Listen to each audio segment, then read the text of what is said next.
Hey guys, how are you? I'm here today to show you how I use Ebsynth. For those of you who don't know what Ebsynth is, it's a software that helps you kind of animate your video using a single frame. So here's the example they use on their website. You take a single frame from a video and it will help you animate the rest of that video using that single frame. Now obviously it's not perfect, but I will show you some of the pros and cons. This is not really a tutorial, this is more of like a demo reel of how I have used it. So this is the first video that I used. It's just Steph Curry on a talk show, and what I did was I took a single frame, preferably one that had his face with no kind of, he wasn't smiling or blinking, and I took that single frame and I basically put that in Photoshop and made it younger. And from that single frame, Ebsynth uses it as a reference to make the rest of the video in that face. So that's how you can kind of get like the young effect. In the next one, I used it, but instead of making him young, I made him older with grey hair, with more wrinkles and stuff.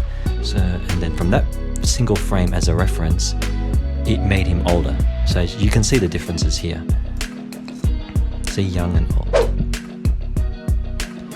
This one it's probably not the best example. You have to understand that most of these ones are rushed very quickly. The clip is only 5 seconds, so I tried to just make as many examples as possible in one day to kind of show you, to give you an idea of this software and I guess the pros and cons of it. So this is probably not the best example. I tried to make him, instead of Stephanie Curry, and you can see he has long hair. His hair in this one, you can kind of see the top, it still has his normal hair, but then he has the girl hair at the bottom. It didn't really, I guess, work too well on this one. This one I animated it, made it more cartoonish, like a vector style. And throughout the video it looks pretty good, it looks pretty smooth, but there are some parts of that video the way you can kind of see where it's like over here it's not too smooth, and yeah, but overall it looks okay, it's not too bad. The next one, this one was more of a sketch style. This one worked quite well actually. So again, this is kind of the pros of Ebsynth. You can take these like videos and make them into this style.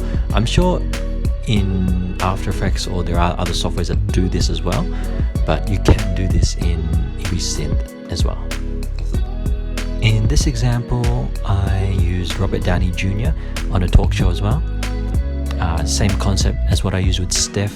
Took a single frame, put the baby effect on him, and yeah, the rest of the video uses that frame as a reference to make his whole face look younger. So I like this one. It looks really smooth and clean. It really does look like it's a younger version of him. Like, this is probably a really good example of how powerful Ebsynth can be. The next one, I used the same frame and I combined his face with Leonardo DiCaprio. I'm not sure if you could really tell. If I didn't tell you that it was Leo, I'm not sure if you'd be able to guess, but you can definitely see kind of Leo in him.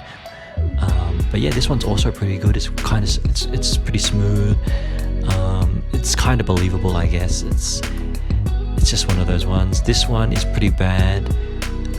I combined his face with Donald Trump, but you really can't see it. It just looks like a monster. It really does.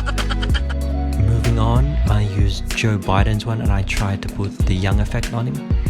This one's not as smooth or as clean as the other ones previously, like Steph or Robert Downey Jr. You can kind of see like around his head, there's like, you can definitely tell. I mean, his face looks okay, it's just around his head. It doesn't look smooth or clean. But this one, I actually used another deepfake software called iFace, and I combined it with Mr. Bean. It looked pretty good. You can really tell that it's Mr. Bean. The next set of videos I'm about to show you, I edited not in Ebsynth but iFace. Again, I used Mr. Bean's face. I like using Mr. Bean's face, and I put it on Sean Connery's James Bond. It looks pretty smooth, looks pretty clean. Like, you can kind of like if you didn't watch this movie, you didn't know that it was Sean Connery, you could kind of pull it off that it was Mr. Bean. Again, in the next example, I used Conor McGregor's weigh-in video, and again I used Mr. Bean as the example to change the face. This looks pretty clean and smooth, looks really good. Even when his head tilts up, it looks smooth. In this example, the movie is called 300, and I replaced it with Mr. Bean. I like to use Mr. Bean a lot. Pretty much all the examples here I use Mr. Bean, and it looks pretty smooth. I had to cut the kind of first part out of this video because his head was turning, and this is where it gets tricky. These programs like Ebsynth and iFace, if you give them a single reference frame like a front-on face, they don't know what to do if the head turns. It doesn't know how to recreate that part of the face because you've just given it the front face as a reference point. So when it turns its head, it kind of just gets blurred because it's like, I don't know how to recreate this part of the face. You only gave me the front face. So that's why I had to cut the first part of the video. This is Sparta!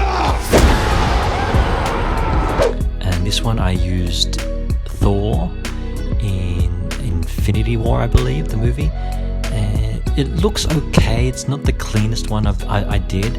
Again, all these examples that I'm using are just very quick examples. They're only like 5-second videos. I wanted to try and do as many as I could in a small amount of time, just to give you an idea of the different kind of scenarios and videos you could use this in. In this one, I used Liam Neeson's video in Taken, where he's on the phone.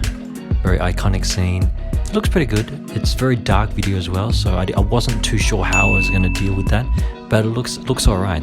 So those were all the examples that I used. I hope you enjoyed this video. I found it kind of informative and